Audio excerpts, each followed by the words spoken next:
बिस्मिल्लाहिर्रहमानिर्रहीम। अस्सलाम वालेकुम मेंबर्स व्यूअर्स, होप सब खैर खैरियत से होंगे। आज की वीडियो जी इसलिए भी ज़रूरी थी कि मार्केट ने बड़ा शार्प डिप लिया, एग्रेसिव सेलिंग आई।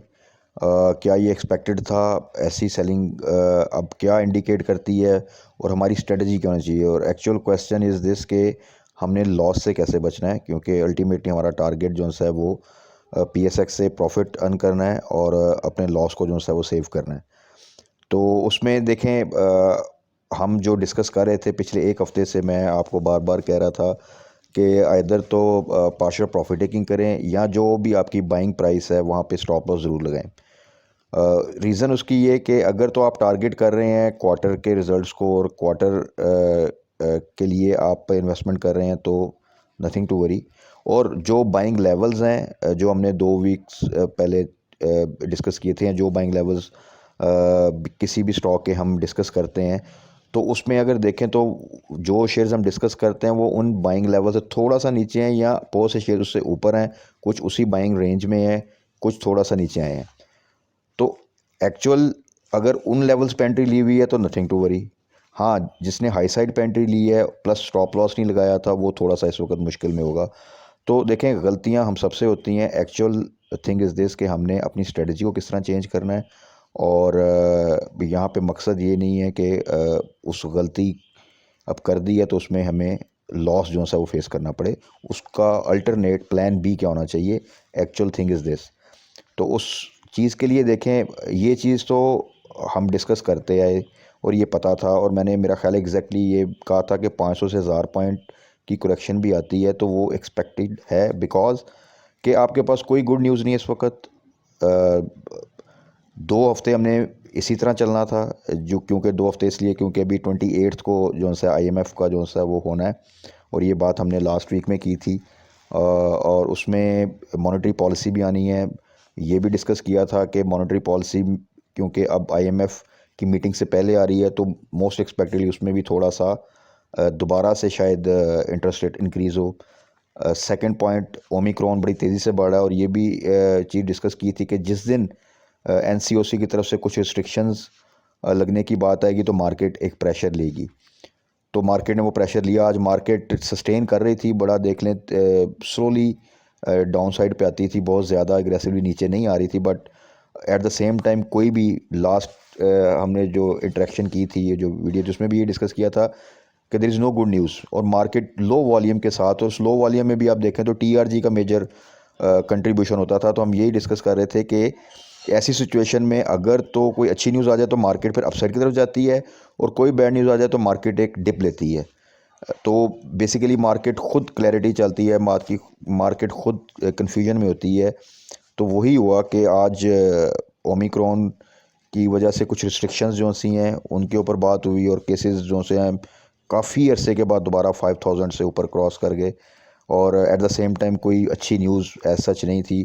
IMF के हवाले से भी आप देखें तो वो चीज़ें अभी जब 28 को मीटिंग होगी उससे पहले हम कहाँ पे स्टैंड करते हैं और क्या डिसीजन आता है, वो भी अनफॉर्चुनेटली हमारी इस गवर्नमेंट में कोई चीज़ भी क्लैरिटी के साथ हमारे सामने नहीं आती। और स्टॉक मार्केट एक वो चीज़ है कि जो अनसर्टेनिटी पे सबसे ज़्यादा हिट होती है कि जब भी मार्केट एक शार्प डिप लेती है तो वो एक आपको रूम दे देती है कि नेक्स्ट डे उसमें एक बाउंस बैक, एक रिकवरी जो सी है वो एक्सपेक्टेड होती है, अनटिल अनलेस कि कोई ज़्यादा बैड न्यूज़ ना आ जाए या कोई ऐसी सिचुएशन की वजह से मार्केट ना ड्रॉप हुई हो जो कि अच्छा खासा कोई पॉलिटिकल साइड पे इशू हो या इकोनॉमिक साइड पे इशू हो। तो अभी की जो मार्केट का आज का जो एक शार्प डिप है उसमें ओमिक्रॉन की मेजर कंट्रीब्यूशन है, और किसी अच्छी न्यूज़ का ना होना, ये दो चीज़ों ने मार्केट को जो है वो इस वक्त एक शार्प डिक्लाइन की तरफ लेकर गए। अच्छा, जब पैनिक सेलिंग आती है तो उसमें प्रॉब्लम ये होता है कि जो शेयर्स फंडामेंटली स्ट्रांग भी हैं, कोई अच्छी न्यूज़ भी आई है तो वो भी उस वक्त जो सी है वो सेट असाइड हो जाती है और वो शेयर प्रेशर में चला जाता है। जिस तरह के टैली इज़ वेरी स्ट्रांग, और टैली की न्यूज़ भी आज बहुत अच्छी आई। उनको फर्दर एक कॉन्ट्रैक्ट मिला है, सुपरनेट उनकी जो सब्सिडरी है जिसका उन्होंने IPO लॉन्च करना है। और टैली को मैं हमेशा कहता हूँ कि 20 is a very very easy target, और अगर मार्केट प्रॉपर बुलिश ट्रेंड में हो, एक रिदम में हो, तो 25 भी एक उसके लिए कोई बड़ा टारगेट नहीं है और इवन 30 भी वो क्रॉस कर सकता है। But at the same time मैं अपनी हर वीडियो में डिस्कस करता हूँ कि 20 हमारा टारगेट है, बट इट डजेंट मीन कि आप 18 पे बाय कर लें। रीज़न बीइंग कि क्योंकि वॉलेटिलिटी में बड़ा मुश्किल होता है किसी शेयर के लिए कि वो एक कंटिन्यूसली पॉजिटिव ट्रेंड में चला जाए, क्योंकि मार्केट पॉजिटिव ट्रेंड में नहीं जाती, मार्केट में बहुत ज़्यादा वॉलेटिलिटी होती है, तो ऑब्वियसली वो उसको भी इफेक्ट करती है। तो ऐसी सिचुएशन में देखें, अब कल के लिए होपफुली एक बाउंस बैक एक्सपेक्टेड है, अगर कोई न्यूज़ फर्दर बैड नहीं आती किसी भी तरह की, क्योंकि इस वक्त पैनिक सेलिंग है, उसका एक प्रेशर आएगा, डिप के बाद एक मार्केट रिकवरी की तरफ जा सकती है। But at the same time उसमें हमें किसी किस्म की एग्रेसिव बाइंग नहीं करनी। We have to watch for tomorrow कि मार्केट किस तरह का बिहेव करती है, कितना बाउंस बैक करती है, क्लोजिंग कहाँ पे देती है, क्योंकि अभी भी इस वक्त आपके पास कोई अच्छी न्यूज़ नहीं है। IMF 28 को है, उससे पहले उसकी क्लैरिटी नहीं होगी। मॉनेटरी पॉलिसी जब तक उसमें अनाउंसमेंट नहीं आती कि अनचेंज रहता है या उसमें कोई फर्दर इंटरेस्ट है, तब तक चीज़ें इसी तरह एक अनक्लैरिटी के साथ जो है वो चलेंगी। तो तब तक हमारी स्ट्रेटजी जो कि हम हमेशा डिस्कस करते हैं, काइंडली उस पर फोकस किया करें।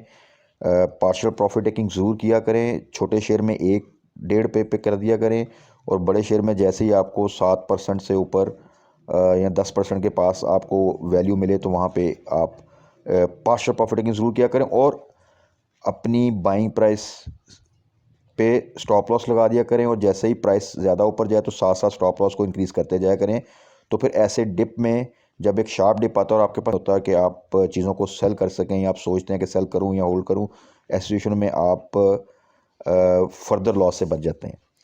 तो फ़िलहाल नथिंग टू वरी, ये चीज़ें एक्सपेक्टेड थी। कोई अनएक्सपेक्टेड चीज़ हो तो उसमें थोड़ी सी टेंशन होती है। जब आपको पता हो कि ये चीज़ें एक्सपेक्टेड हैं, मार्केट काफ़ी अरसे से एक लो वॉल्यूम के साथ रेंज बाउंड एक्टिविटी के साथ चल रही थी, और उसकी रीज़न हम सबको पता है कि कोई अच्छी न्यूज़ का ना होना, IMF की तरफ से अभी चीज़ों का क्लैरिटी के साथ सामने ना आना, और उस पर ओमिक्रॉन का एक जिसे कहते हैं प्रेशर आना, तो एक डिप एक्सपेक्टेड था। सो होल्ड योर पोजीशंस इंशाल्लाह ताला। जो शेयर्स भी हम डिस्कस करते हैं, प्लस जो भी अच्छे शेयर्स हैं जो फंडामेंटली स्ट्रॉन्ग हैं, जिनके रिजल्ट अच्छे एक्सपेक्टेड हैं, जिनके बिजनेसेस ठीक हैं, जिनमें कोई किसी किस्म का इशू नहीं है, तो वो अल्टीमेटली परफॉर्म करेंगे। Just they are also waiting for market to stay positive, और थोड़ा क्लैरिटी के साथ मार्केट मूव करे तो वो चीज़ें ऑटोमेटिकली ठीक हो जाएंगी। तो कल के लिए just wait and see the closing of the market, उसके बाद हम डिस्कस कर लेंगे कि कोई ऐसी अपॉर्चुनिटी क्या है जो कि इस 1-1.5 हफ्ते में वॉलेटिलिटी में भी हमें अच्छा गेन दे सके, तो वो डेफिनेटली मैं आपसे शेयर करूंगा। और दिस इज़ जस्ट 700 और माइनस जो आज डिप आया है। इससे पहले जब मार्केट ने 42,000 पे चली गई थी, वहाँ पे आप सोचें कितनी पैनिक की सिचुएशन। उस पैनिक की सिचुएशन में ही आपको याद होगा कि 36-37 के पास हमने ट्रेड बाय किया था, और उसकी एक रैली बनी थी, और वहाँ पे ही हमने 15 से बिलो जो सा टैली बाय किया था, और देखें उसमें हमने प्रॉफिट टेकिंग की। और ऐसी बहुत सी अपॉर्चुनिटीज़ हैं जो कि हमने उस वक्त ग्रैब की थी, और उनमें हमने अच्छा एक प्रॉफिट गेन किया। तो जहाँ पे जब डिप आती है तो वही अच्छा शेयर आपको बहुत अच्छी प्राइस पे मिलता है। असल चीज़ ये है कि आपके पास उस वक्त ये स्ट्रेंथ होनी चाहिए, और वो कैश इन हैंड होना चाहिए कि आप वो अपॉर्चुनिटी वेल कर सके। बट वो कब वेल करनी है, वो मार्केट की थोड़ी सी कल की क्लोजिंग के बाद हम फर्दर डिस्कस कर लेंगे। तब तक अपनी चीज़ों को होल्ड करें और स्टे पॉजिटिव इंशाल्लाह ताला। फोकस करें आप फरवरी और मार्च को, और चीज़ें अगर स्मूथली चलती हैं इंशाल्लाह ताला तो वो हमें बहुत अच्छा प्रॉफिट दे के जाएंगी चीज़ें। अपना ख्याल रखिएगा, तब तक दुआ में याद रखिएगा। स्टे ब्लेस, अल्लाह हाफिज़।